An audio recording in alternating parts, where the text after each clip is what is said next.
Allez, c'est parti. Alors, une petite capsule matos aujourd'hui. Je voulais évoquer les On Cloud Ultra 2. Donc, une chaussure de trail running que j'ai achetée il y a environ 3-4 mois. Ces chaussures sont sorties il y a juste avant l'UTMB, je pense, aux alentours du mois de juin, mois de juillet 2023. On n'a pas beaucoup parlé, peut-être parce que je ne suis pas énormément de l'actualité du trail, mais j'ai pas trop vu non plus d'athlètes équipés en On sur toutes les grosses compétitions comme la Diagonale, la Western State. C'était peut-être un petit peu trop tôt, ou alors même l'UTMB. Après On, bon, n'est pas encore extrêmement réputé ou n'est pas du tout réputé pour le moment sur le trail. Ils sont plutôt sur route et éventuellement tennis. Donc ceci explique peut-être cela. Pour moi, elles ont 150 kilomètres. J'avoue que j'ai eu un peu de mal en fait à la comprendre et à avoir vraiment un avis tranché dessus. Donc j'ai voulu attendre un petit peu. Alors pourquoi j'ai eu du mal? Pour plusieurs raisons. D'abord parce que je suis pas un trailer, tout simplement. Donc je manque de références. C'est un peu compliqué pour moi de donner différents avis et surtout l'aspect technique. Mais également parce que je pense que je suis pas non plus un routard, mais sur disons 60 à 80 kilomètres par semaine, vous pouvez regarder sur Strava, je dois faire à peu près 80% sur route et les 20% restants, parfois c'est 10% restants, c'est souvent avec Louis pour faire une balade, une randonnée, une hike le dimanche. Donc je suis pas trop trail, ça m'arrive de faire des sorties de 30-40 kilomètres. Hier j'ai fait 15, mais je suis pas en ce moment, je suis plus dans ma période route. Après au niveau des compétitions, ce qui compte quand même pas mal pour l'évaluation d'une chaussure qui est censée être très haut de gamme comme cette Cloud Ultra 2, il faut en faire et moi je fais pas de compétition et encore moins sur le trail. Voilà. Ensuite, le deuxième point, c'est que j'ai toujours un peu de mal avec On. Voilà, j'ai voulu participer en fait au mouvement, j'ai voulu participer à la mode, j'ai voulu participer. Tout le monde parlait de cette nouvelle marque. Bon, c'est quand même presque 3 milliards d'euros de chiffre d'affaires. Enfin, en tout cas, à mon avis, 3 milliards d'euros en 2024. Ils se disent concurrents et ils vont même essayer de dépasser les top 3 de Nike, Adidas, Asics d'ici 3-4 ans. Donc, de grosses ambitions. C'est backé par Roger Federer et par pas mal de fonds d'investissement d'abord. D'ailleurs, donc c'était un peu une chaussure à la mode. Ils ont sorti une belle collaboration avec Louis V. On les voyait un peu partout ici. Dès qu'un banquier, c'est toujours la blague, mais un banquier à Hong Kong, il y a 15 ans, il a acheté une Porsche pour ses 40 ans. Aujourd'hui, il fait un Ultra. Donc voilà, et tout le monde était un peu avec les On. Donc je m'y suis mis et j'ai eu du mal. J'ai acheté pour mes proches, 2-3 proches, j'ai acheté. Personne n'est vraiment emballé. Là, je parle pas du trail, mais de On en général. Et ensuite, je me suis acheté les Cloud Monster. Bon, je me suis trompé sur la taille, donc ceci explique sans doute cela, mais j'adhère pas énormément au Cloud Monster. Alors tout le monde dit que c'est une chaussure extraordinaire, multitâche qui fait tout avec un retour d'énergie énorme. Bref, c'est pas le sujet aujourd'hui, mais je suis pas un gros fan de On. Voilà, donc j'ai un peu hésité, mais aujourd'hui elles ont 150 kilomètres et je pense que j'ai un avis un peu plus tranché, un peu plus réaliste sur cette chaussure. Bon, je vais aller vite, c'est juste une petite capsule matos. Louis est pas avec moi aujourd'hui. C'est un peu bizarre, je fais un petit aparté, mais c'était une chaîne qui a été lancée sur une blague de Louis, qui était censée quand même parler de randonnée, hiking, beau paysage. Et en fait, la vidéo qui a fait le plus de views, c'est la vidéo sur le test des Hoka Max X. Donc peut-être qu'en fait, il y a un meilleur référencement quand on parle de chaussures. On verra avec cette chaussure-là.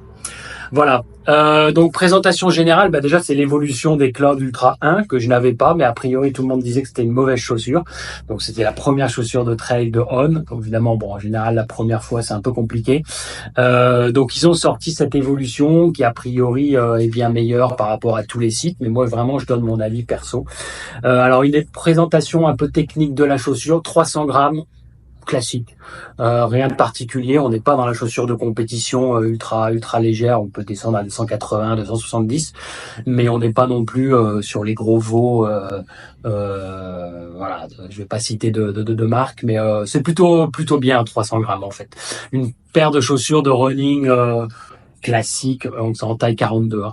Une paire de chaussures running classique sur route, en compétition, on est à 250-240 grammes. Et sur un footing de récupération, on est sur du 280-290 grammes. Donc on est quand même plutôt dans une chaussure assez légère. Alors le chausson, et là par contre c'est un très très bon point, il y a une sorte de mini guêtre, enfin c'est vraiment comme une sorte de chaussette en fait, donc élastique, un peu difficile peut-être éventuellement pour rentrer le pied, mais alors à partir du moment où vous êtes dedans, ça bouge plus du tout, ça englobe très très bien la cheville, on bouge pas du tout. Il y a un petit renforcement ensuite à l'intérieur là pour le derrière de la cheville, et là c'est vraiment important et vraiment agréable. Trail, beaucoup de poussière, de sable, tout ce que vous voulez. Et en fait, ce chausson, cette mini guêtre permet vraiment d'être à l'abri, et ça c'est légèrement montant, et c'est vraiment très très agréable. Rien de spécial à dire sur le mesh. C'est un mesh qui est entièrement recyclé, ça c'est classique maintenant dans toutes les marques. C'est pas du waterproof, hein, c'est pas du Gore-Tex, mais ça respire bien, donc pour l'humidité ça peut repartir, et c'est relativement léger. Le pare-pierre est intéressant. J'ai aussi les Nike Ultra Fly, il n'y a pas de pare-pierre du tout, et parfois ça fait vraiment mal sur les chemins techniques, notamment sur Hong Kong. Il y a beaucoup de pierres, beaucoup de racines également. Donc là c'est un pare-pierre qui est pas non plus comme la Speedgoat de Hoka ou les grosses Salomon, mais c'est un pare-pierre assez qui tient la route. Donc là, j'ai rien à redire là-dessus. Elle est assez étroite, hein. Moi, j'ai le pied étroit, donc ça me va, mais du coup, ça fait une chaussure qui est assez étroite et longue. Je trouve que c'est pas forcément très bien proportionné. Quand on est au pied, on a l'impression d'avoir des grands babouches. Mais pour moi c'est bien parce qu'elles sont pas trop larges. Voilà. Alors semelle extérieure, là c'était le gros point d'interrogation, et en fait j'ai ma réponse. Les crampons sont vraiment petits pour des chaussures de trail. Un peu étrange, mais en fait l'accroche est très très bonne. Alors il y a des termes techniques que je mettrai peut-être en description. Ils ont une accroche spécifique avec une semelle extérieure spécifique, mais j'avoue qu'on ne glisse pas. Il y a une très très bonne accroche, que ce soit sur sol mouillé. Moi c'est plutôt sur du sec, mais les pierres, les racines, tout ce qui est petit gravel, etc., ça passe vraiment très bien. Après les crampons, là 150 km, ça commence déjà à un petit peu s'attaquer devant, derrière, donc mais ça je pense que c'est compliqué, à part d'avoir la meilleure semelle Vibram possible, je vois pas comment les crampons ne peuvent pas prendre. J'ai une vieille paire de North Face qui ont 450 km, la semelle est totalement lisse, donc c'est pas forcément dur, mais vraiment une accroche intéressante. Alors qu'on n'a pas l'impression que ça accroche énormément, donc ça c'est vraiment bien. La semelle intermédiaire, donc pareil, la technique je la mettrai peut-être en description. Ils ont leur fameux cloud comme on voit. Il y a une plaque, alors c'est pas du carbone, il y a une sorte de plaque plastique à l'intérieur qui est censée renvoyer une sorte de retour d'énergie. Vous voyez que la chaussure est légèrement gondolée à l'arrière et à l'avant, donc ce qui permet normalement au pied d'avoir une foulée plus naturelle, et donc d'attaquer les chemins, etc., d'une façon un peu plus rapide. En revanche, le gros point négatif pour moi, c'est l'amorti, donc la semelle intermédiaire. Il n'y a pas d'amorti, tout simplement. Donc c'est une chaussure qui est censée, qui décrivent sur le site comme ultra, donc sans mice. Je ne vois pas comment on peut faire un 100 miles avec. Je l'ai testé sur 30-40 km. Sur route, on est quand même maintenant, alors je sais pas, c'est peut-être Hong Kong, hein, mais on est quand même très souvent à faire des portions route sur le trail. Il y a des trails qui sont très roulants, même à l'UTMB. On n'est pas, 5 km sur route, c'est presque un calvaire. On sent vraiment le sol. Donc je trouve que l'amorti est très mauvais, tout simplement. Alors après, c'est mes perceptions personnelles. Moi, j'aime bien avoir un bon amorti. J'aimais bien Hoka. J'aime bien l'Ultra Fly parce que c'est une chaussure qui a un amorti extraordinaire. Donc pour moi, c'est le gros point négatif. Ça peut absolument pas dépasser les 100 km, mais voire même beaucoup moins en fait. En revanche, sur les chemins, sur les chemins, il n'y a pas d'amorti, mais il y a un bon rendu et on a pas mal aux pieds. Et c'est une chaussure qui est relativement dynamique. Il y a un bon renvoi d'énergie. On a l'impression qu'on peut accélérer, donc elle est relativement dynamique. Elle est plutôt pas mal, j'allais dire, pour des compétitions assez courtes. Mais dès qu'on passe sur du macadam, enfin moi j'aime pas du tout sur du macadam. Donc ça c'est vraiment le point négatif de cette chaussure.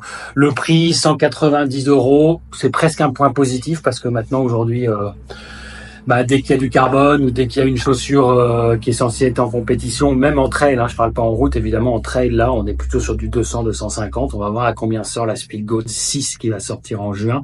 Mais 190 €, On qui nous a habitués à être sur le haut de la catégorie, enfin haut de la fourchette au niveau du prix, je trouve que c'est plutôt raisonnable. Voilà. Donc comme je disais, je l'ai testé sur à peu près 35-40 km sur des trails courts. Je ne vois pas trop à quoi elle peut être utilisée. C'est pas une chaussure de compétition pour le long, comme je viens de dire. À mon avis, c'est impossible de faire un ultra avec. Je pense que le pied, il faut vraiment avoir un très très bon pied, une très très bonne cheville. Je pense qu'il n'y a pas assez de support à ce niveau-là pour du très très long. Pour du très très court, ça pourrait aller, mais elle n'est pas forcément la plus dynamique et la plus légère. Il y a des mois, il y a façon de trouver beaucoup plus, notamment chez Hoka, encore une fois, ou même chez Salomon, des chaussures qui sont quand même beaucoup plus portées sur la compétition courte, donc 10, 20, 30 km éventuellement, ça passe. Mais je veux dire, c'est pas la bête de course sur une compétition courte, ni sur une compétition longue. Donc pour moi, c'est simplement une bonne chaussure de trail, presque pour amateurs. Mais alors dans ces cas-là, 190 €, c'est un peu cher. Et surtout, elle reste quand même, c'est un point négatif et positif en même temps, mais elle reste quand même relativement agressive, avec des bons crampons, une bonne accroche et quand même une bonne légèreté sur du chemin. Voilà, mais peut-être pas pour une vraie compétition. Voilà, donc ça c'était une petite capsule matos rapide. On verra combien on fait de vues. Les pouces en l'air s'il vous plaît. Bon, j'arrête de dire ça. J'essaierai d'insérer au montage quelques vidéos sur cette chaussure et quelques aspects techniques également. Et si j'y arrive, je mettrai des notes sur 5 pour qu'on puisse se repérer sur mes futurs tests. Voilà. Mais bon, grosso modo, j'en suis content. Il faut aller essayer. Je trouve que le look est quand même pas mal. Moi, j'aurais bien aimé l'avoir en blanc, mais ils sont très bons en shipping. Ils vous envoient les chaussures en 48 heures. Vous pouvez les renvoyer, on est remboursé. Enfin, ils sont super. Par contre, il y a rien sur leur site. Il manque la moitié des tailles, le prêt-à-porter, il y a plus rien. Donc, je voulais les avoir en blanc, même si le blanc c'est salissant pour le trail, mais je les ai eu en bleu et je les trouve relativement belles, encore une fois, par rapport au Hoka, que je n'aime pas du tout au niveau visuel. Voilà. Je pense pas la tester sur une compétition parce que j'ai rien à venir, mais je pense qu'elle peut aller facilement jusqu'à 500-600 km. Et puis ensuite, on essaiera un autre modèle.